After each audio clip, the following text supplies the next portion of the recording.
سیدنا اویس بن عامر الیمنی القرنی رحمہ اللہ تعالی ورضی اللہ تعالی عنہ وعلیہ السلام خیر التابعین میں سے ہے۔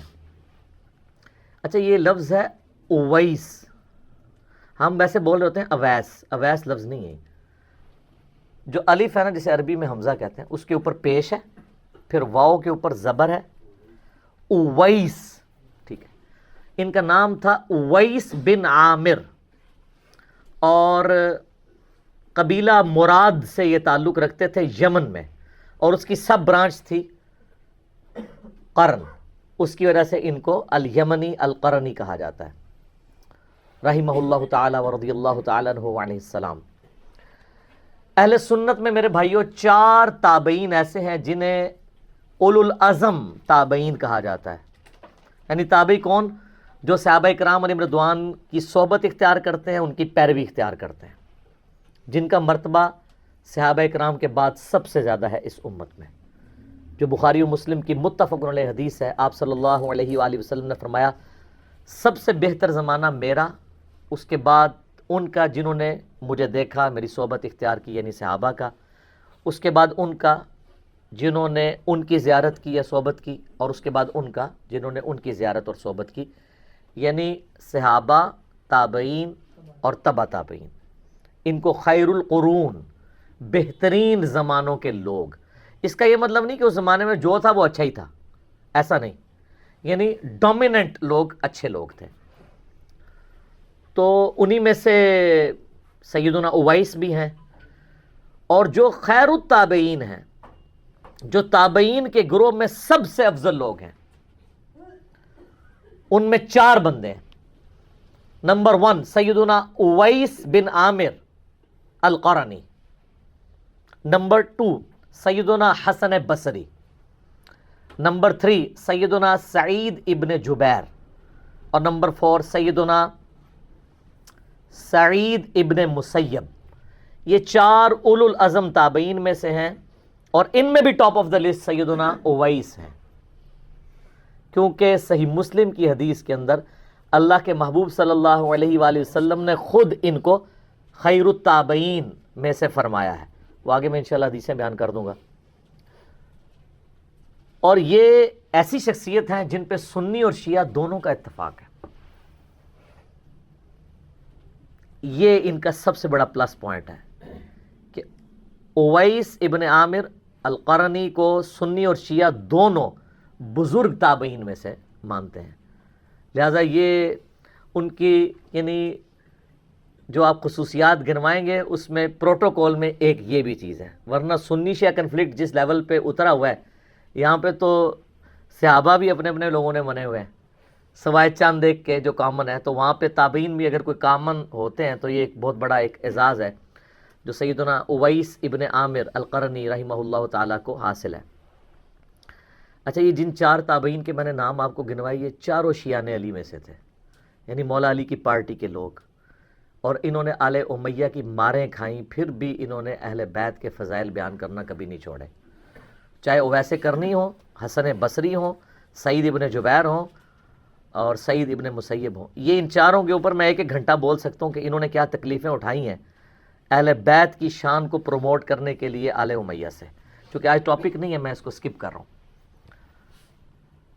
رہے سیدنا اویس ابن عامر، تو یہ تو خیر التابعین میں سے ہیں۔ صحیح بخاری اور مسلم کی متفق علیہ حدیث ہے، آپ صلی اللہ علیہ وآلہ وسلم نے فرمایا کہ ان قریب یمن کے لوگ تمہارے پاس آئیں گے، یعنی آپ علیہ السلام فرمایا میری وفات کے بعد جیسے اس اسلام پھیلے گا تو لوگ مسلمان ہو کے، ظاہر ہے وہ پھر مرکز مدینہ شریف میں آتے تھے، تو تم دیکھو گے کہ یہ بڑے رقیق القلب لوگ ہیں، بڑی ان کے اندر رقت ہے، ان کے دلوں کے اندر دلوں کی نرمی ہے۔ پھر آپ علیہ السلام نے فرمایا جو غرور اور تکبر ہے نا، یہ اونٹ پالنے والے لوگوں میں ہے، اور جو بکریاں پالنے والے لوگ ہیں نا، یہ نرم دل لوگ ہوتے ہیں۔ ظاہر ہے وہ یعنی اونٹ والی خصوصیات پہ ٹرانسفر ہونا شروع ہو جاتی ہے نا، تو بکریوں والے، اس لیے آپ دیکھیں تمام انبیاء کرام علیہ السلام بکریاں چرایا کرتے ہیں، ان کو یہ پریکٹس کروائی جاتی تھی کہ امتیوں کا ریوڑ بھی تو ان کے حوالے ہونا ہے، تو ان کی پہلے اللہ تعالیٰ پریکٹس کرواتا تھا۔ اسی طریقے سے صحیح بخاری میں ایک بڑی مشہور حدیث ہے کہ آپ علیہ السلام نے دعا فرمائی، اے اللہ ہمارے شام میں برکت نازل فرما، پھر فرمایا اے اللہ ہمارے یمن میں برکت نازل فرما۔ تو کچھ نجدی بیٹھے ہوئے تھے، انہوں نے کہا یا رسول اللہ ہمارے نجد کے لیے بھی دعا کریں، تو آپ نے پھر اپنی دعا رپیٹ کی، اے اللہ ہمارے شام میں برکت نازل فرما، ہمارے یمن میں برکت نازل فرما، 3 دفعہ رپیٹ کی، اور چوتھی دفعہ آپ نے فرمایا کہ نجد میں تو زلزلے ہوں گے اور وہاں سے شیطان کا سینگ نکلے گا۔ نجدی والا سوال بھی انشاءاللہ میں ایز اے اسپیشل سوال کبھی لوں گا، اس کے اوپر بھی ڈسکشن کروں گا۔ جستا تو میں نے کئی ایک ویڈیوز میں کی ہے، اپنے کربلا والے ریسرچ پیپر میں بھی کی ہے، آج مال نہیں کہ میں اس کی طرف جاؤں۔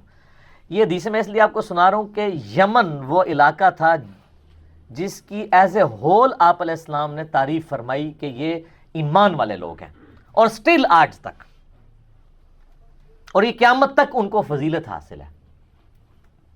آج بھی یمن کے لوگ، یہ تو سعودیہ اور وہ حوثی باغیوں کا اپنا پولیٹیکل اختلاف چل رہا ہے، ورنہ یمن کے لوگ واقعی وہاں پہ بھی جو شیعہ کا گروہ بھی پایا جاتا ہے وہ زیدیہ ہے، اور وہ اہل بیت اور صحابہ سے وہ عقیدت رکھتے ہیں جو سنیوں میں بھی اس لیول کی نہیں پائی جاتی ہے۔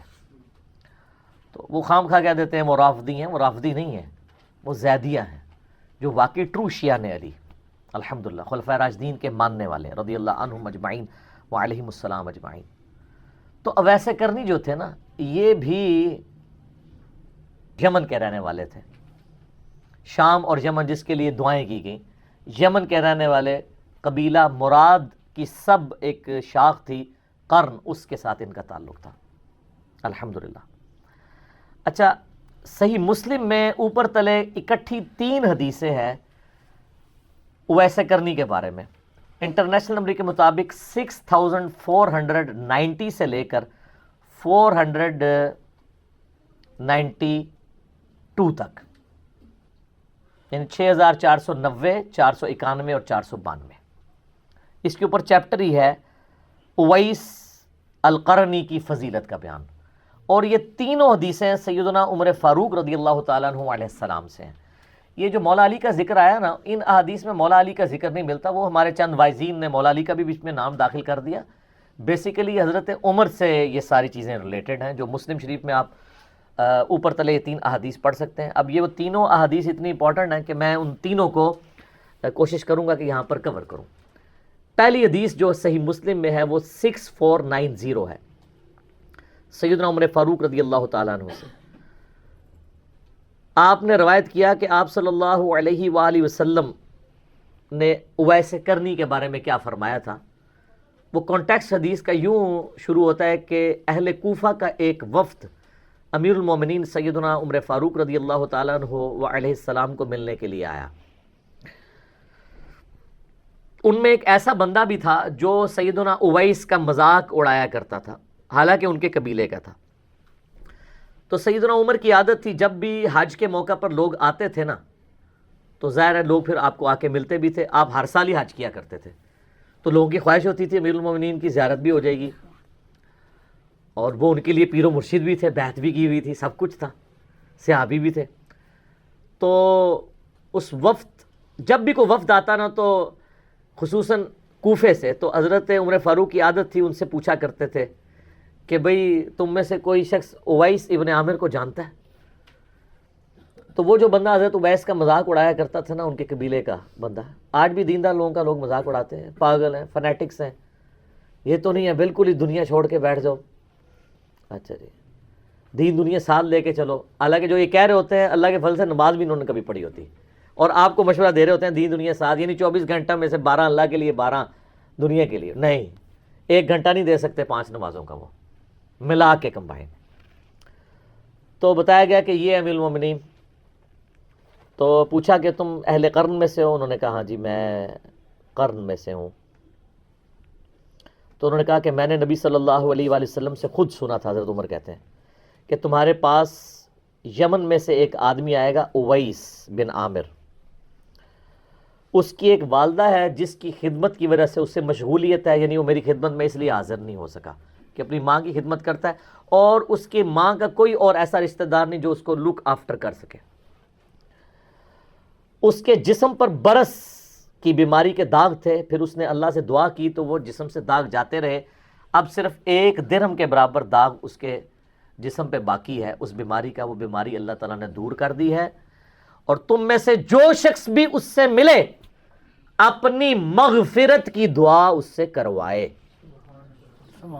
اچھا، نبی علیہ السلام نے یہ نہیں کہا کہ اس سے جو ہے وہ مال و دولت کی دعا کروائے، استغفار کے الفاظ ہیں، اپنے لیے استغفار کروائے کہ وہ اللہ کے حضور تمہارے لیے استغفار کریں۔ اس سے اگلی حدیث جو صحیح مسلم کی ہے 6491، اس میں الفاظ ہیں، آپ صلی اللہ علیہ وآلہ وسلم نے فرمایا ان خیر التابعین رجل یقال لہ اویس، بے شک تابعین میں سب سے بہتر شخص وہ ہے جس کا نام اویس ہوگا۔ اب خیر التابعین خود ہی نبی علیہ السلام نے گریڈنگ کر دی، جس طرح ہم گریڈنگ کرتے وقت سیدنا ابوبکر عمر عثمان و علی کو ٹاپ پہ لے کے آتے ہیں، تو تابعین میں ٹاپ پہ کون؟ اویس ابن عامر رضی اللہ تعالیٰ عنہ وعلیہ السلام ورحمہ اللہ تعالی، تو وہ خیر التابعین میں سے ہے۔ تم میں سے جو شخص اس سے ملے اپنے حق میں دعائے مغفرت کروائے، اور وہ شخص ایسا ہے کہ اگر وہ اللہ کے نام کی قسم کسی معاملے میں اٹھا لے تو اللہ تعالیٰ اس کی قسم کو پورا کر دے گا۔ سبحان اللہ، بہت بڑی فضیلت ہے۔ جو بخاری مسلم میں حدیث ہے نا کہ دنیا میں ایسے لوگ بھی ہیں اگر کسی معاملے میں اللہ پر قسم کھا دینا تو اللہ تعالیٰ ان کی قسم پوری کر دیتے ہیں۔ یہ وہ حدیثیں ہیں جو بیان کر کر کے نا اپنے نانگے پیروں کو لوگ ثابت کر رہے ہوتے ہیں۔ سر، جن کو نماز نہیں آتی، تجوید کے ساتھ اذکار نہیں آتے، وضو غسل کا طریقہ صحیح طریقے سے نہیں آتا، ان کے بارے میں یہ حدیثیں نہیں ہیں۔ وہ تو ان درویشوں کے لیے ہیں جنہوں نے اپنی زندگی اللہ کے لیے دی تھی، اپنی عبادت کروانے کے لیے نہیں، اللہ کی عبادت کرنے کے لیے۔ اپنے آپ کو انہوں نے مٹایا ہوا تھا۔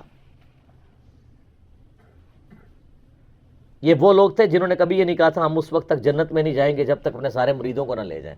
کتنے؟ ایک ہی جا کے پتہ چلے گا۔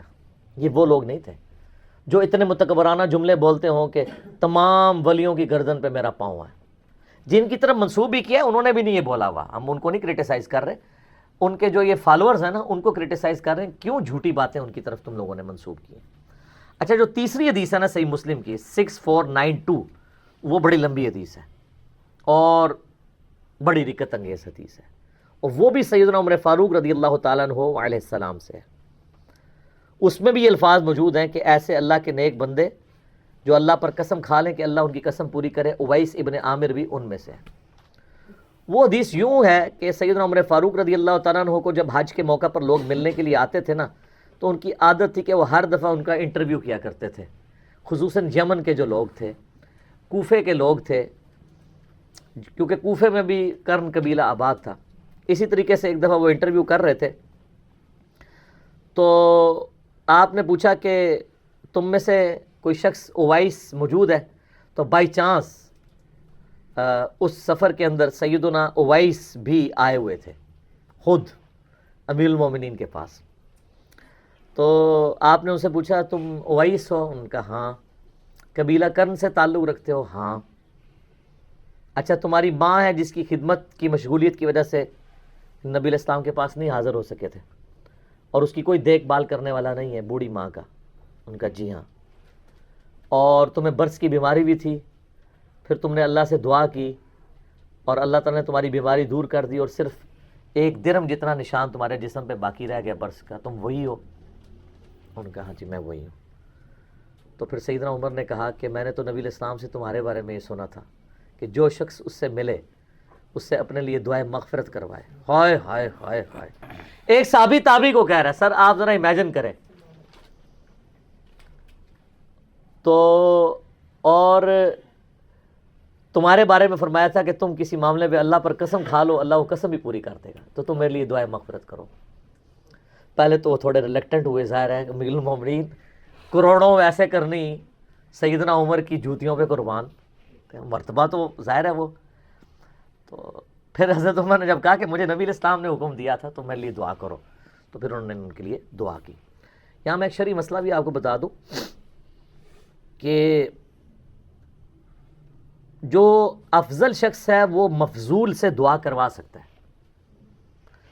جو افضل شخص ہے وہ ایسے شخص سے دعا کروا سکتا ہے جو اس سے کم افضل ہو، جس پہ اس کی فضیلت ہو. اب یہ تو ڈفرنس ہی کچھ نہیں ہے. بخاری اور مسلم دونوں میں حدیث ہے کہ جس شخص نے اذان کا جواب دیا، یعنی وہی کلمات ریپیٹ کیے، ڈیٹیلڈ حدیث مسلم میں آتی ہے، بخاری میں بھی ہے، اس کے بعد ایک دفعہ درود شریف پڑھا اور پھر اللہ کے حضور میرے لیے وسیلہ کے مرتبے کی دعا کی، جو جنت میں ایک مقام ہے، اور میں اللہ سے امید کرتا ہوں کہ وہ کائنات میں ایک شخص کو ملنا ہے اور وہ میں ہی ہوں. تو جس نے بھی میرے لیے دعا کی کہ مجھے اللہ وہ وسیلہ کا مقام دے، تو میری شفاعت اس کے لیے حلال ہو جائے گی. صلوات بر محمد و آل محمد، اللہم صلی علی محمد و علی آل محمد. اب مجھے بتائیں، نبی علیہ السلام کو ہماری دعاؤں کی ضرورت ہے؟ وسیلے کا مقام تو ان کو مل چکا ہے. لیکن دنیا میں کروڑوں لوگ سینکڑوں سال سے حضور کے لیے دعا کر رہے ہیں. ایون یہ جو ہم نے درود شریف پڑھا، یہ کیا ہے؟ یہ بھی نبی علیہ السلام کے حق میں دعا ہے.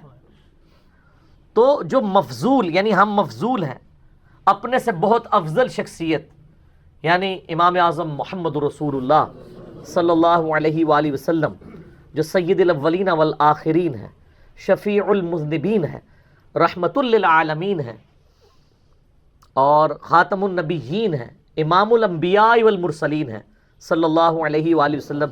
انہیں ہماری دعاؤں کی ضرورت نہیں ہے، لیکن اللہ تعالیٰ کو اپنے محبوب کا ذکر اپنے بندوں سے سننا اچھا لگتا ہے. بغیر ریزیمبلنس کے میں بات کر رہا ہوں. کسی فقیر نے اگر کسی بڑے بادشاہ سے کوئی بھیک مانگنی ہوتی ہے تو کیا کہتا ہے؟ تیرے بچوں کی خیر. حالانکہ اس کے بچے اس پہ تو ڈیپینڈنٹ نہیں ہوتے ہیں، لیکن اس کی تعریف کر کے وہ اس کے حضور مقام حاصل کرنا چاہتا ہے. تو نبی علیہ السلام کا اللہ کے ساتھ جو رشتہ ہے خالق اور مخلوق کا، وہاں تو ظاہر اولاد والا معاملہ نہیں ہے. اللہ تعالیٰ کو بھی خوشی اس بات سے محسوس ہوتی ہے کہ اس کے نبی علیہ السلام کے ریفرنس سے اس کی طرف متوجہ ہوا جائے. صلوات بر محمد و آل محمد، اللہم صلی علی محمد و علی آل محمد صلی اللہ علیہ وآلہ وسلم. اچھا، یہ جو حدیث تھی نا 6492، اس میں آگے بھی کچھ الفاظ ہیں. جب دعا کروا لیتے ہیں، پھر حضرت عمر کہتے ہیں کہ اویس، میں گورنر کوفہ کو تیرے لیے خط نہ لکھ دوں کہ ذرا تیرا خیال رکھا کرے؟ ہم میں سے کوئی ہوتا کہتا حضور ضرور لکھے. ہائے ہائے ہائے سر، جو اللہ کے ساتھ لگ جاتے ہیں نا، ان میں غنا آ جاتا ہے. ان کا علم نہیں، مجھے اس کی حاجت نہیں ہے. مجھے تو بوریا نشین اور بسیدہ کپڑوں میں جو ملبوس لوگ، درویش لوگ، ان کے ساتھ بیٹھنا پسند ہے. مجھے کسی دنیاوی غرض کی حاجت نہیں. یعنی وہ 4000 کوفہ وہ چھاونی تھی جو حضرت عمر نے قائم کی تھی، فوجی چھاونی. ایک سینٹرل مقام تھا جہاں سے رومن اور پرشین امپائر، جس کو مسلمانوں نے ڈھیر کیا تھا، ان کے سینے میں وہ کوفہ شہر آباد کیا تھا کہ وہاں سے آپ دونوں سپر پاورز میں بغاوت کو کچل سکیں. خطرہ تو رہتا ہے نا. تو انہوں نے کہا یا حضرت مجھے اس کی کوئی حاجت نہیں ہے. اور پھر وہ سیدنا اویس رضی اللہ تعالیٰ عنہ علیہ السلام واپس گئے تو ایک بندہ جو یہ ساری مجلس، جس کو اس مجلس کی خبر تھی، وہ وہاں پہ ان کو کوفے میں جا کے ملا، جس نے حضرت عمر سے یہ چیزیں سنی ہوئی تھی کہ اس طرح ایک بندہ ہے جس کے بارے میں نبی علیہ السلام نے فرمایا. تو وہ حج کرنے کے بعد جب حضرت عمر سے ہو کے وہاں واپس گیا، تو اس اسپیسیفک مجلس میں تو نہیں تھا، حضرت عمر کی مجلس میں بیٹھا تھا جس میں انہوں نے غائب میں ان کا ذکر کیا تھا، غائبانہ ذکر. تو وہ حضرت اویس کے پاس گیا اور کہا کہ امیر المومنین سے میں ہو کے آیا ہوں، میں حج پہ بھی گیا ہوا تھا، تو آپ میرے لیے دعا کریں. تو حضرت اویس نے کہا کہ تم اتنے مبارک سفر حج سے آئے ہو، تمہیں چاہیے میرے حق میں دعا کرو، تم مجھ سے دعا کیوں کروا رہے ہو؟ تو ان کا حضرت آپ کے بارے میں تو نبی علیہ السلام نے فرمایا ہے کہ جو اویس کو ملے تو اس سے دعا کروائے. تو انہوں نے کہا تم لگتا ہے کہ عمر ابن خطاب سے مل کے آئے ہو. ان کا جی، مجھے انہوں نے یہ بات بتائی ہے. تو پھر انہوں نے ان کے لیے دعا کی اور پھر یہ خبر جنگل کی آگ کی طرح پھیلنا شروع ہوئی تو حضرت اویس کرنی کوفہ شہر چھوڑ کے وہاں سے چلے گئے کہ میں ایسے شہر میں رہنا بھی پسند نہیں کروں گا جہاں لوگ مجھے اس عزت کی نگاہ سے دیکھ رہے ہوں۔ کس ضرب والے وہ لوگ تھے۔ یہاں تو لوگ یعنی شہرت کے بھوکے ہوتے ہیں، فیم کے بھوکے ہوتے ہیں، اور یہ وہ لوگ ہیں جن کا اللہ کے ساتھ تعلق ہے۔ ان کو ہر وقت یہ ڈر لگا رہتا ہے کہ کوئی ریاکاری والا عنصر ہمارے اعمال کے اندر داخل نہ ہو جائے، وہ چھوڑ کے چلے جاتے ہیں۔ تو وہ شہر چھوڑ کے چلے گئے جب لوگوں کو ان کی عظمت کے بارے میں پتہ چلنا شروع ہوا، تاکہ لوگ میرے پاس نہ آئیں۔ آپ لوگ ہوتے تو شاید ٹکٹ لگا کے بیٹھ جاتے، جنہیں جنہیں دعا کرانی ہے تو ٹکٹ کٹاؤ تو لینڈ بناؤ۔ تو اسی لیے ہم جیسے لوگوں کے بارے میں بشارتیں بھی نہیں ہیں، جن کا یہ اعلیٰ ظرف تھا نا، انہی کو اسی قسم کی گارنٹیاں دی گئی تھی، الحمدللہ۔ اچھا، المستدرک للحاکم علی الصحیحین، جو بخاری مسلم کی شرائط کے اوپر کتاب امام حاکم نشاپوری المتوفہ 405 ہجری نے لکھی ہے، اس میں اویس کرنی کے اوپر ایک پورا چیپٹر ہے جس میں 14 احادیث ہیں۔ انٹرنیشنل نمبر کے مطابق 5716 سے لے کر 5729 تک پورا چیپٹر ہے اویس کرنی کے اوپر، رحمہ اللہ تعالی و رضی اللہ تعالی عنہ وعلیہ السلام۔ اچھا، یہ جو میں دعائیں دیتا ہوں نا، یہ آپ کسی کو بھی دے سکتے ہیں، رحمہ اللہ بھی، رضی اللہ عنہ بھی، علیہ السلام بھی۔ آج میں اس پہ بولنا نہیں چاہتا، میرا یوٹیوب پہ کلپ دیکھ لیں، رضی اللہ عنہ پہ دھوکہ۔ میں نے اہل سنت کی مین سٹریم کی کتابوں سے ثابت کیا ہے کہ یہ جو ہم نے ڈویژن کر لی ہے نا کہ علیہ السلام انبیاء کے لیے ہے، صحابہ کے لیے رضی اللہ عنہ ہے، غیر صحابہ کے لیے رحمہ اللہ، یہ کوئی تفریق نہیں تھی، اور اس میں نے سارے دلائل رکھے ہیں کہ یہ فرقہ واریت کی وجہ سے تفریقات نہیں ہیں، پہلے یہ نہیں ہوتی تھی۔ آج چونکہ محل نہیں کہ میں اس ڈیٹیل میں جاؤں۔ المستدرک للحاکم کی جو 14 احادیث ہیں، میں ساری تو نہیں کور کروں گا، اس میں کچھ ضعیف احادیث بھی ہیں، کچھ صحیح بھی ہیں، اور میں ان کا لب لباب آپ کے سامنے صحیح الاسناد احادیث کا رکھ دیتا ہوں کہ اویس کرنی رحمہ اللہ تعالیٰ کے بارے میں المستدرک للحاکم میں آتا ہے کہ وہ 37 ہجری میں جنگ صفین میں مولا علی کی طرف سے لڑتے ہوئے شہید ہوئے۔ اس وقت ان کی عمر 63 ایئرس تھی، یعنی آپ سمجھ لیں کہ یہ حضرت علی کے آلموسٹ ہم عمر ہی تھے، 3 سال ہی چھوٹے تھے، کیونکہ مولا علی جب شہید ہوئے ہیں اس وقت ان کی بھی آلموسٹ عمر 63 ایئرس تھی، 63 یا 64 تھی، تو وہ جنگ صفین کے 3 سال کے بعد 40 ہجری کے اندر سیدنا علی شہید ہوئے ہیں۔ سیدنا اویس ابن عامر رحمہ اللہ تعالیٰ کے بارے میں المستدرک للحاکم کی ان احادیث میں ملتا ہے کہ انہوں نے مولا علی نے جب جنگ صفین کے موقع پر کہا کہ کون ہے جو بیعت کرے موت کے اوپر کہ میرا ساتھ نہیں چھوڑے گا، تو ان میں اویس کرنی بھی شامل تھے جنہوں نے مولا علی کے ہاتھ پہ بیعت کی۔ اور انہی حاکم کی احادیث میں آتا ہے کہ جنگ صفین کے دوران حضرت معاویہ رضی اللہ تعالیٰ عنہ کی ایک فوجی نے بلند آواز سے پوچھا، کیا تم میں اویس ابن عامر ہیں حضرت علی کے سپورٹرز میں، لڑنے والوں میں؟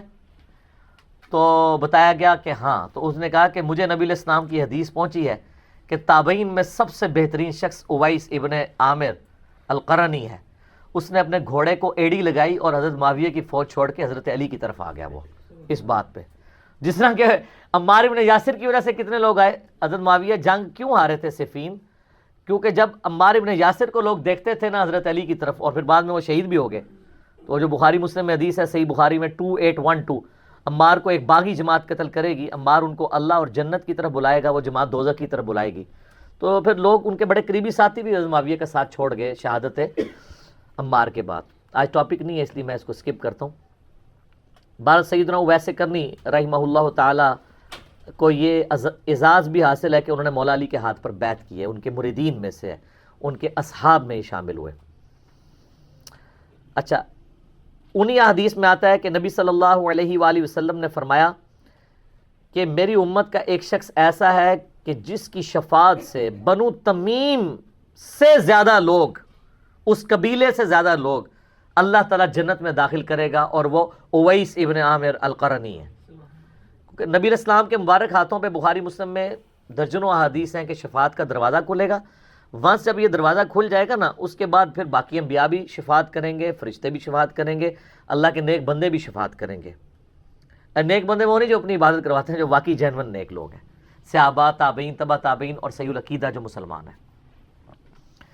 تو بنو تمیم بہت بڑا قبیلہ تھا عرب کا، اس سے زیادہ لوگ اویس کرنی کی شفاعت سے جنت میں جائیں گے. انہی احادیث میں حاکم کی آتا ہے کہ کسی نے پوچھا کہ آپ کو یہ مرتبہ کیسے ملا، تو انہوں نے ایک ہی جملہ بولا، ذالک فضل اللہ یؤتیہ من یشاء، یہ اللہ کا فضل ہے، اس کی مرضی جسے مرضی دے دے.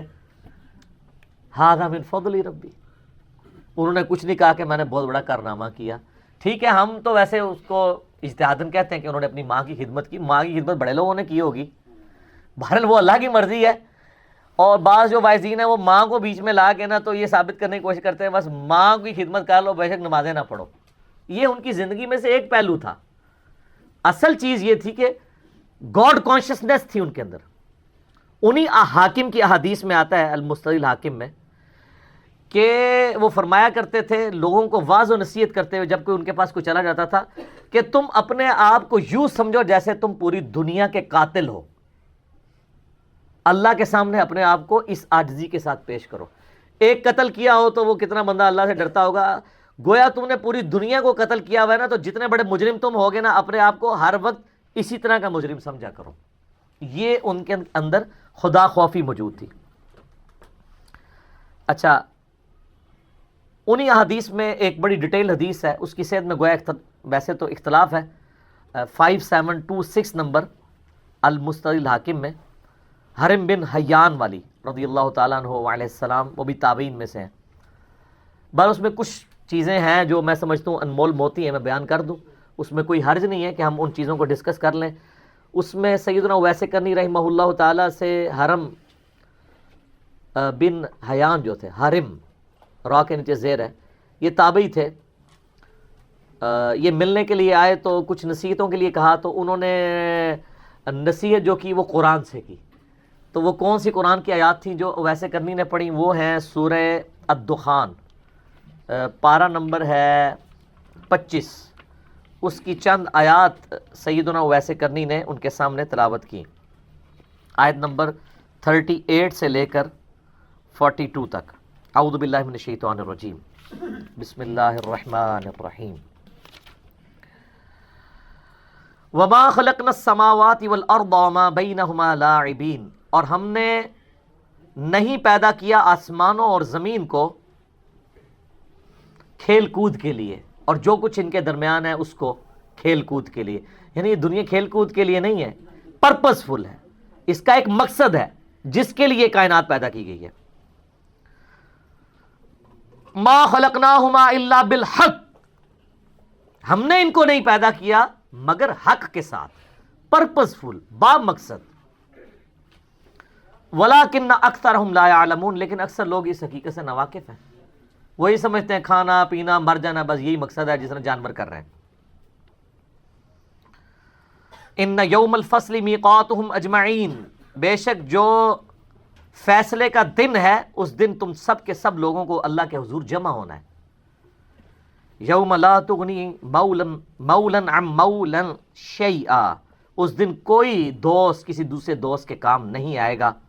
ولا هم ينصرون، لا ہی ان کی مدد کی جائے گی. الا من رحم اللہ، مگر جس پر اللہ رحم کرے.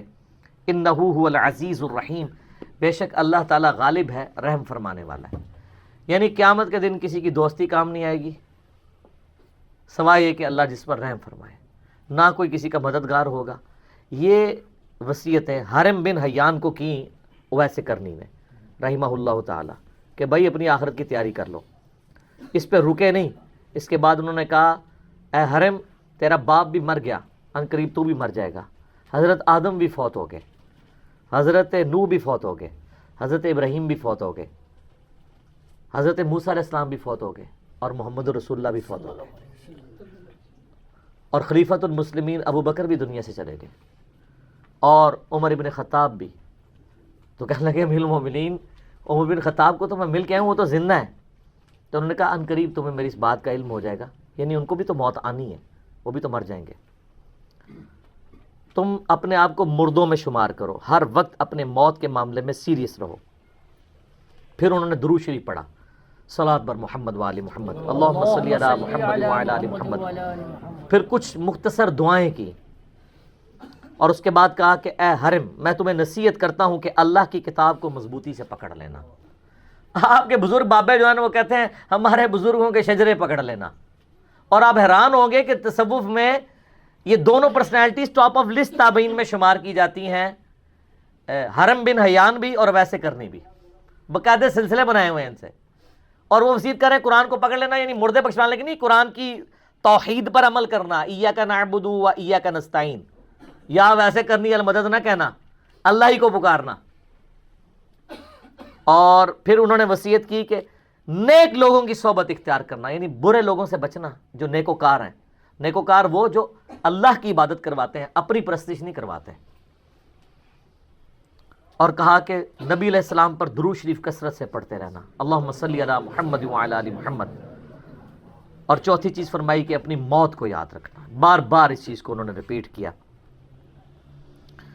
اب رہا جو یہ سلسلہ اویسیہ کا پوچھ رہے تھے، وہ کہتے ہیں کہ سلسلہ اویسیہ اس طرح ہے، کہانی تو انہوں نے حدیث سے لینی ہوتی ہے، سارے مسلمانوں کو جو ڈاچ کروانی ہوتی ہے. وہ کہتے ہیں دیکھیں اویسے کرنی جو ہے نبی علیہ السلام سے فزیکلی ملے نہیں تھے، اس کے باوجود نبی علیہ السلام کا فیض ادھر ٹرانسفر ہوا. لہٰذا ہمارے جو پیر فقیر جو ایک دوسرے سے ملے نہیں ہوئے، کوئی کسی قبر پہ جا کے فیض لے لیتا ہے نا، تو وہ سلسلہ اویسیہ ہوتا ہے. دیکھو کڈی وڈی کہانی کڈی. اسی کے تحت وہ کہتے ہیں نا کہ امام جعفر کے مرید جو ہیں وہ بایزید بستامی ہیں. اور بایزید بستامی والا میرا کلپ دیکھ لیں، اس میں نے کتنی انجینئرنگ کی ہے کہ بھی بایزید بستامی 191 ہجری میں پیدا ہوئے ہیں اور امام جعفر صادق 148 ہجری میں 40 سال پہلے آلموسٹ کم از کم فوت ہو چکے تھے. وہ اگلی کہانی کراتے ہیں نہیں، وہ قبر پہ جا کے نا انہوں نے فیض حاصل کیا تھا. وہ سلسلہ اویسیہ ہے. اس سے پوچھے ویسے کرنی تو حضرت عمر کی اور مولا علی کی بیعت کرتے رہے، انہوں نے نبی علیہ السلام کی تو قبر پہ جا کے بیعت نہیں کی ہے. جو فزیکل بندہ سامنے موجود ہے اس کی بیعت کی ہے. یہ قبر والا سلسلہ آپ نے وہاں سے کہاں سے نکال لیا؟ اور پھر مسلم شریف کے مقدمے میں نے آپ کو بتایا نا کہ تابعین میں ایک شخص آگے کہتا ہے کہ جب جنگ صفین کے موقع پر ابن مسعود آئے تھے، انہوں نے ہم سے ایک حدیث بیان کی تھی، تو باقی تابعین کہتے ہیں کہ ابن مسعود تو 33 ہجری میں فوت ہو چکے تھے اور جنگ صفین 37 ہجری میں ہوئی ہے. ابن مسعود مرنے کے 4 سال کے بعد قبر سے نکل کے تمہیں حدیث بیان کر کے چلے گئے. ایسے ہو سکتا ہے کہ وہ قبر سے نکل آئے؟ اور یہاں تو 40 سال بعد بزرگان دین کو نکال کے ان سے باتیں کر رہے ہیں. تو یہ سلسلہ اویسیہ جو ہے بالکل جعلی ہے. اور اگر آپ نقشبند سلسلے کو بھی دیکھیں گے اس میں بھی آپ کو یہ سارے لنکیج مس نظر آئیں گے. یہ بایزید اور امام جعفر کا بھی، اور آگے بایزید اور ان کے مرید ابو الحسن خرقانی کا بھی، وہ بھی مرنے کے بعد دنیا میں تشریف لائے اور انہوں نے وہ جو کچھ کیا ہے اور وہ پورے سلسلے چلائے ہوئے. اس سب کچھ جعلی جھوٹی باتیں، شریعت میں ان کی کوئی اصل نہیں ہے، یہ کہانی ہے. رہا معاملہ دانت توڑنے والا، تو میرا خیال ہے اس کے ساتھ تو بہت کچھ ہو چکا ہے. ٹھیک ہے، اب تو ان کے دانت توڑنے چاہیے اگر شریعت میں اجازت ہوتی کہ جو یہ جھوٹے واقعات بیان کرتے ہیں. یہ اس قسم کی ساری کہانیاں جو آپ کو یہ رو رو کے علماء دین بیان کر رہے ہوتے ہیں نا، ان کہانیوں کا جو موجد ہے نا وہ شیخ فرید الدین عطار المتوفی 627 ہجری ہے، جس نے کتاب لکھی تذکرۃ الاولیاء، جس کو بریلوی اور دیوبندی دونوں چھاپ رہے ہیں. اور اس کتاب کے حوالے فضائل سنت میں بھی ہیں اور فضائل اعمال میں بھی ہیں. اس نے ویسے کرنی کے اوپر جو چیپٹر باندھا ہے نا، اس میں لکھا ہے کہ انہوں نے نبی علیہ السلام کی محبت میں غزوہ احد میں چونکہ دانت شہید ہوئے تھے، وہ تو ٹھیک ہے، بخاری مسلم دونوں میں موجود ہے کہ نبی علیہ السلام کے 4 دانت شہید ہو گئے تھے. قرآن میں بھی اشارتاً اس کا ذکر ہے. سورہ آل عمران میں نبی علیہ السلام کی مبارک زبان سے پھر دعائے ضرر بھی نکل گئی تھی، تو نبی علیہ السلام کو اللہ تعالیٰ نے کہا لیس لک من الامر شیء، اے نبی آپ کو کوئی اختیار نہیں، اللہ چاہے تو ان کو ہدایت بھی دے سکتا ہے. اور اسی خالد بن ولید کو بخاری مسلم دونوں میں آتا ہے کہ اللہ کے نبی علیہ السلام کی مبارک زبان سے سیف اللہ کا لقب بھی ملا ہے. وہ اللہ ذالک فضل اللہ یؤتیہ من یشاء.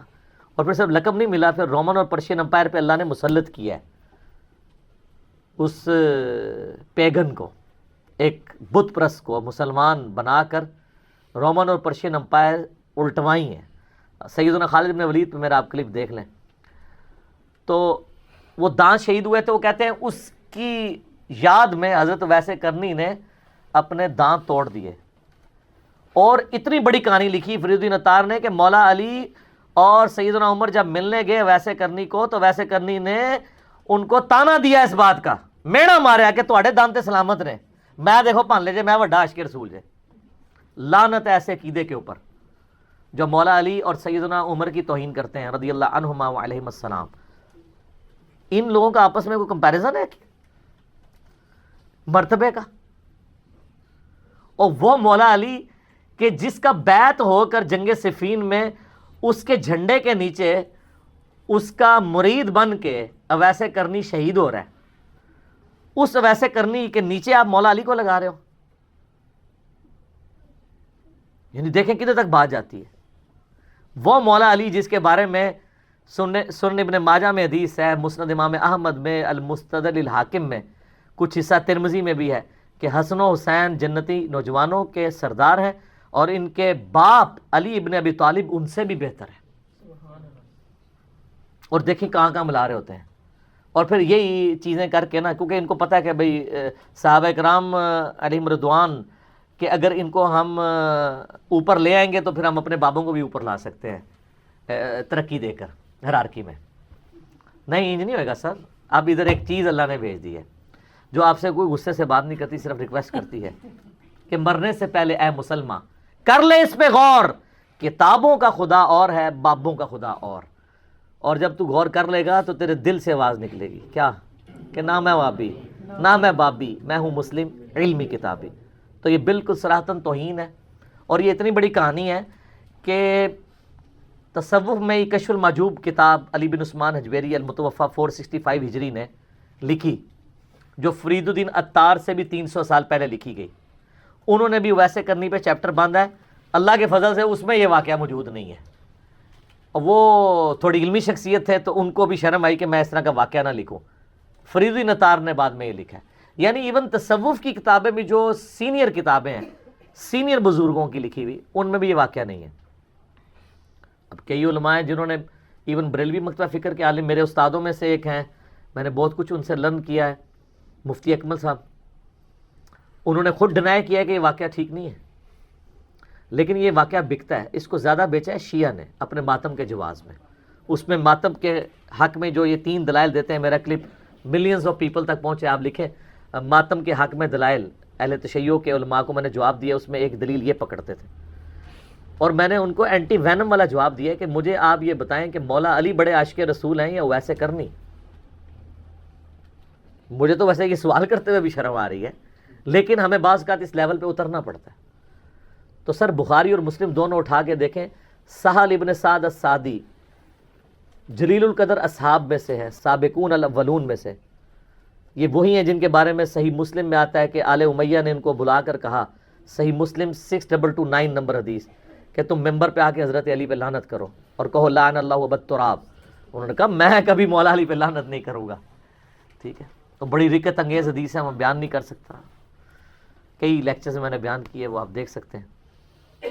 یہی سہل ابن سعد السعدی کے بارے میں بخاری مسلم دونوں میں آتا ہے کہ یہ حج کے موقع پر حرم میں بیٹھا کرتے تھے، سینئر صحابہ میں سے تھے، تو تابعین ان کو آ کے ملتے تھے اور ان سے مسائل پوچھتے تھے، تو یہ مولا علی کے فضائل بیان کیا کرتے تھے اور کہتے تھے اللہ کی قسم، کیونکہ آل امیہ کا دور تھا، حضرت علی کی تعریف کرنا تو دور کی بات، ممبروں پر سب و شتم ہو رہا تھا ان پر، تو یہ کہتے تھے اللہ کی قسم، بخاری مسلم دونوں میں الفاظ ہیں، میں جانتا ہوں کہ غزوہ احد کے موقع پر کس شخص نے رسول اللہ کا زخم دھویا تھا اور کس نے رسول اللہ کی مرہم پٹی کی تھی۔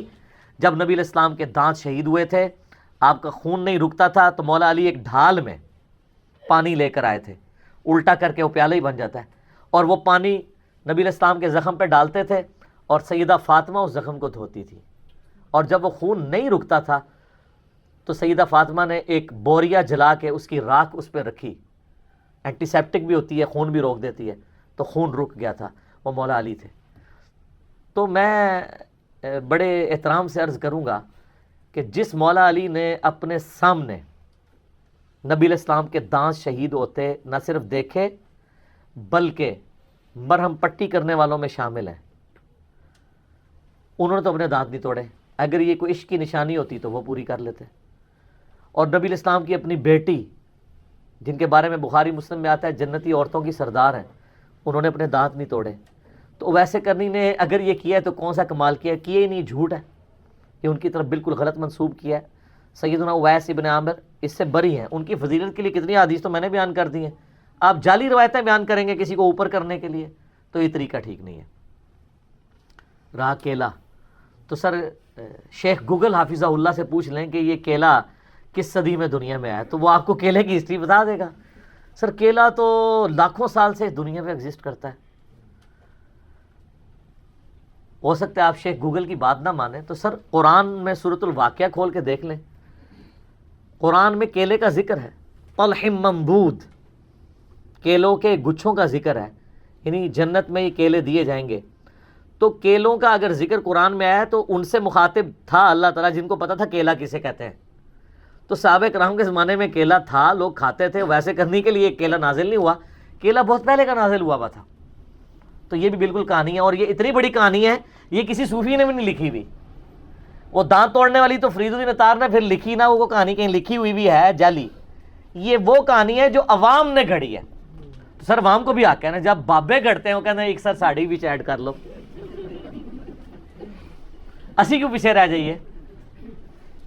تو انجانے میں ویسے کرنی کے اس واقعے سے یہ باقی سارے صحابہ کی توہین کر جاتے ہیں کہ ویسے کرنی کو بڑا عاشق رسول تھے ایز کمپیئر ٹو ابو بکر، عمر، عثمان و علی رضی اللہ عنہم اجمعین کے، وعلیہم السلام اجمعین کے، کیونکہ جن کے سامنے دانت ٹوٹے ہیں ان کا پہلا حق ہے کہ وہ اپنے دانت توڑیں اگر یہ کوئی نیکی کا کام ہے۔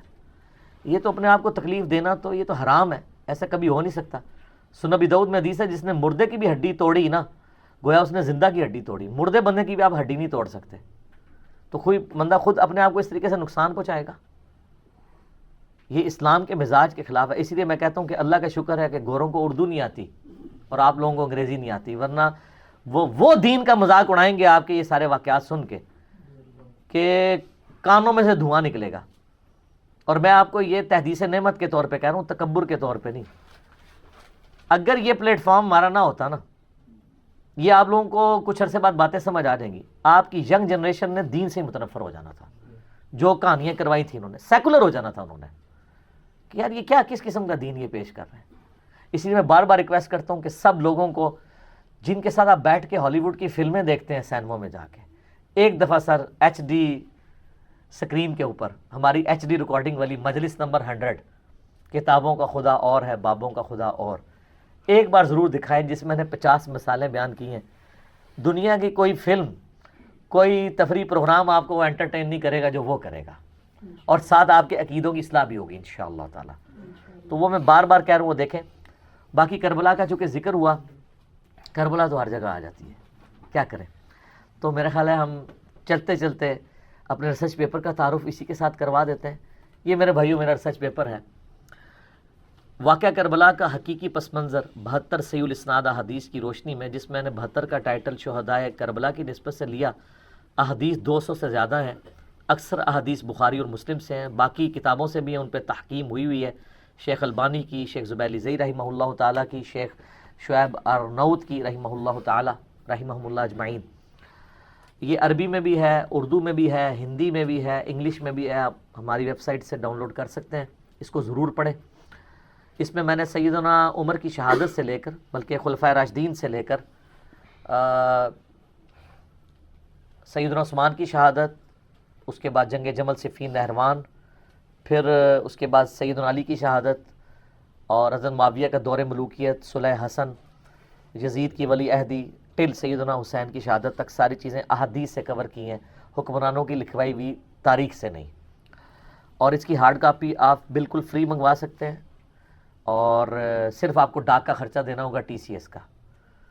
آپ ٹی سی ایس کا خرچہ ذرا پتہ کر لیں، سب سے بہترین سروس ہے، 325 روپے لگتا ہے اگر یہ سارے ریسرچ پیپر ہم آپ کو بھیجیں، ہم 300 روپے میں بھیجتے ہیں آپ کو۔ اور اگر آپ کو فری چاہیے تو ہماری اکیڈمی میں آ جائیں، درس میں آپ سب لوگوں کو، یہاں 100 سے زیادہ لوگ تھے، سب کو فری ملی ایک ایک کاپی۔ صرف یہ نہیں، اس کے ساتھ اور ریسرچ پیپر ہیں، ٹوٹل 12 9 ریسرچ پیپرز، 3 اذکار کارڈ، صبح شام کے سنت اذکار، گرین کارڈ، اور فرض نماز کے بعد کے اذکار ہیں وہ، اور اورنج کارڈ، جادو ٹونا وبائی امراض سے بچنے کے اذکار۔